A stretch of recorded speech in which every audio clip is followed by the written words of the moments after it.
happiness is beating the Anaheim Ducks. And happiness is knowing that doing it in regulation means that if we win in Winnipeg, or playing Winnipeg at Staples Center on Saturday, means the LA Kings clinch the Pacific Division. It's really exciting. It's not as exciting as it should be on account of, considering where we were in January, we should easily have clinched that years ago, but still, it's exciting. I know the division doesn't mean anything. It's all about the Stanley Cup, but I really, really like beating the Ducks, guys. So potential playoff scenarios. We lose against Winnipeg. The Ducks lose both their games. We still win the division. We lose against Winnipeg. The Ducks win one of their two or two of their two. They win the division, in which case they get to play the Nashville Predators, and we will play the Sharks. However, if we clinch the division on Saturday, then we play the Predators ourselves. Honestly, I'd kind of rather play the Sharks in the first round, but I also would kind of like the Pacific Division. Either way, I think the Kings are going very far and very deep in this playoff run. If tonight was any indication, when they need to, they pull out all the stops. And I think that's been our problem in the last couple of weeks, is that we clinched a playoff spot and we're like, woohoo! And then kind of stopped caring a little bit. Games that we should have won easily, we didn't. And this game felt like a must-win playoff game. And it was awesome to see how and which Kings stepped up, because let's face it, it was pretty much all of them. Even Andreev, and you know how I like to dislike him, did some really good stuff, and it's actually what I've been wanting to see from him for a while, is proving himself on the ice by doing smart things instead of getting into fights. Of course, this is an LA Kings Anaheim Ducks game, so there were fights. Quite a few scuffles after the net. The first major one was, well, not even really major because no one got major penalties for it, but the first kind of big one was about 5 minutes in. It was Clifford and don't even remember which Duck it was. Who cares? We'd like to pummel them all into the ground, every single one of them. And there were scuffles after that didn't get called, and then as soon as the puck was dropped, they kind of dropped their gloves, but the refs didn't let them fight. They just gave both of them unsportsmanlike conduct. So there was the first 4-on-4, which the Kings is not their strongest game, but still didn't really do any damage, so that was good. Then there's a weird sequence in which Getzlaf... No, wait, the Toffoli thing happened first. They tried to kill Toffoli, and it didn't get called, and so instead the Kings decided that they were going to have about 20 shots on goal, which obviously wasn't 20, but it felt like it, in about a minute. And we were just peppering Gibson, and none of them they weren't super high quality, per se. Like, they didn't set up a whole lot as far as like a good play goes, but what they did do was pepper him and tire him out and get their defenseman kind of out of sync, and it was a lot of really good, smart hockey by the Kings, and eventually the Ducks just had to ice it because they're like, oh my god, stop shooting at us. So that was great to see. And then came this very weird sequence where Getzlaf, it was like he was trying to merge forms with Quick. He was literally like, I think I said on Twitter that he was trying to sit in his face, but it really looked more like he was physically trying to be in the same body as Quick. And I mean, why wouldn't you? Quick's pretty awesome. But he was originally... It didn't look like he was being called by the rest fast enough for it, so Schenn gets into it, because you don't mess with Quick, guys.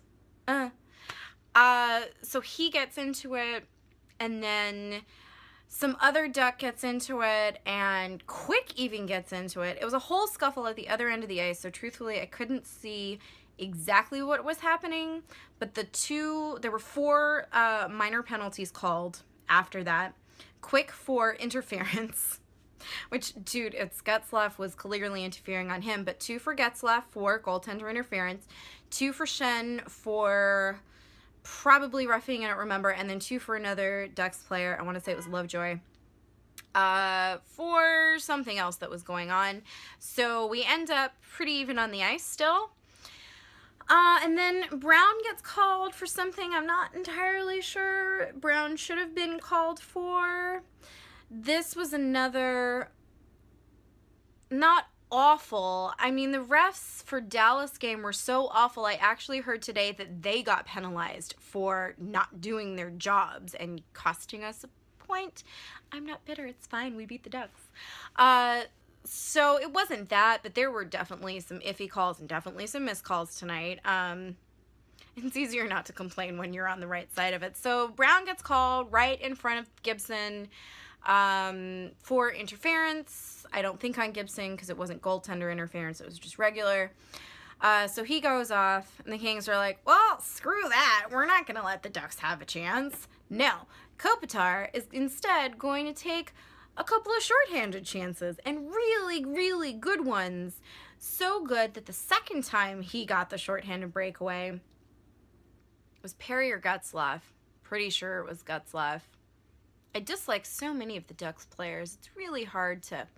Anyway, he gets called for hooking. It was almost a penalty shot from the way it was looking, but it's a penalty, and so then there's some more 4-on-4, and then there's some power play, at which point the Ducks then come back and score, which is so LA Kings because we had so many chances to do it, and then it just, Quick's on this side. It's the easiest goal in the world. Quick is overextended over here, and their player's on the other side, and he gets it in, and rather unfairly, just because of the way we were playing, but so in LA Kings fashion, we are down 1-0 at the end of the first period. It was very fast. It was very brutal. It felt like a playoff game, and it was great. It was really good. So we got to the second period. We're down 1-0. It's cool, guys. We got 40 minutes left of hockey. The Kings know how to play 60 minutes a lot of the time. And yeah, within 45 seconds, we get our first goal of the game. Tied, bitches. Didn't even take that long. Oh, right. And it was right after we killed an Andreev penalty, because he got one right at the end, and I was just being so nice about him. He gets a penalty at the end of the first period. There's Brown loses his stick, and so he's playing. It's a split penalty, so there's like a minute and 10 or 20 seconds or something in the end of the first period that we're down a man. Brown has lost his stick. Like the stick is snapped and on the ice, and the ref comes and takes it away while they're still playing, and they still can't get anything past the Kings defense, and it's awesome to see. I mean, it's really, really great. And one of the players is so mad as he's skating off, he literally snaps his own stick on himself. So that was good. So they kill the Andreev penalty pretty easily, so easily that I had almost forgotten it happened. And then Versteeg scores this gorgeous goal right in the front of the net. I don't even know. There's a reason that I talk about hockey, never actually play it myself, because couldn't do anything like that. It was just stunning. So thank you, Versteeg. So this is the most exciting first 5 minutes of second period I've ever seen. So Versteeg scores. Then Schenn gets into a huge fight with Getzlaf, practically kills them, and it's awesome because you know how much we hate Getzlaf. And he needed some payback for some quick goaltender interference. So that's center ice. Schenn's wailing on the guy. They both get 5 minutes for fighting. Then we go to Versteeg taking a penalty, and Quick is making all of the saves. That's when they started... No, they didn't even get some shots back. That was just like an awesome penalty kill.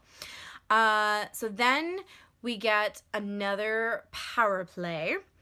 Don't really do anything on it. In fact, we almost let the other team score because Muzzin gets pickpocketed, and there's a shorthanded thing. It looks like it might have been, except because it's like... it looks like it from the wrong angle. And all the Ducks fans in the stadium thought that it was a goal. But if you look at it, it never actually crossed the plane of the goal line. It just did that thing where it like ricochets all around it, but doesn't actually go in. So that was good. Because then the next LA Kings goal did go in. And that was awesome. The goal-ahead goal by Milan Lucic. I was slightly hesitant about him, especially from his reputation in Boston, but I am absolutely loving the way he fits in with the Kings. Yeah, he's a big guy, and he'll make the, Luch smash, but he also does gorgeous things like this goal, and he puts us up 2-1, and it's awesome. And then for the rest of the second period, it's a lot of Kings shots on goal, and not very many Ducks goal shots. It's at like 28... Was it at 28 by that point to 10? And the Ducks get this shot that goes in. Like, Quick does not know where it is. He thinks he knows he hasn't covered it, but he thinks it's like out in the front or something, and it's trickling behind him, and he's not seeing it. And Doughty, seriously, Quick and the entire momentum of this game owes Doughty a huge steak dinner for that one. It was amazing. He comes in as it's about to cross the goal line, and he whacks it out. Incredible defense. Norris Trophy, Drew for Norris. I got my Drew on tonight.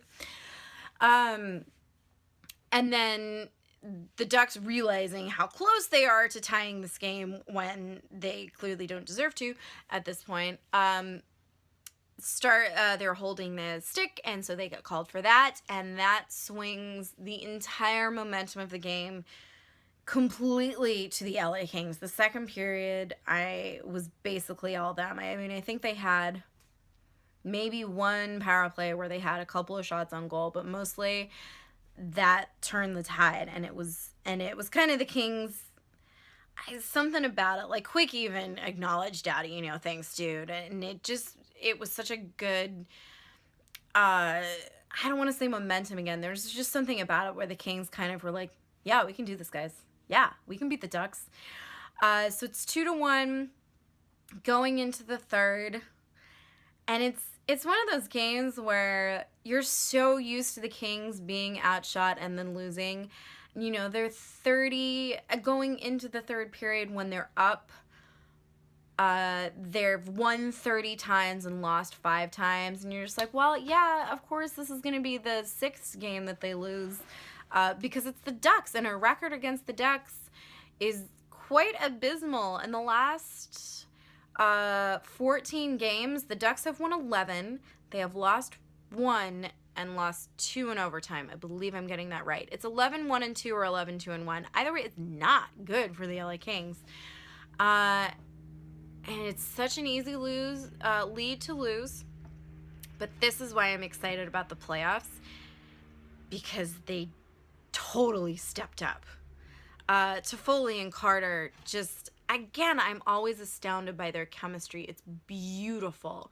Kopitar should win all of the Selke Awards. He is phenomenal.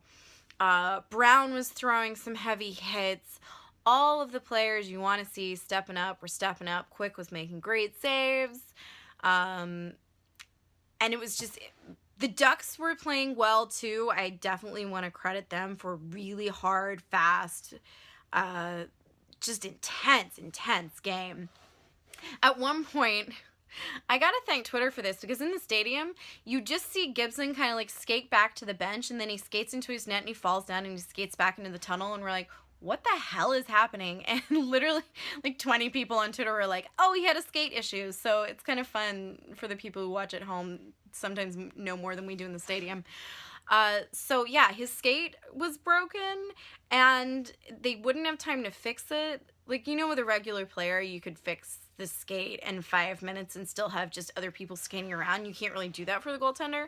So instead of stopping the game to fix the skate, he goes off, the backup goes in. We continue to pepper the Ducks with shots. Gibson comes back and gets to finish the game. And it's super tense for at least the last 5 or 10 minutes. It's ticking down, but the Kings really aren't giving them a lot of room. There's no real time within I know, they're not Patrick Wan. They're not going to pull him with 5 minutes to go, but there's definitely the Kings still grinding and playing their good game. And there's a lot of board action tonight. There was a lot of them just digging it out and really fighting for it. And just basically playing keep away from the Ducks for the last 4 minutes, I'm thinking.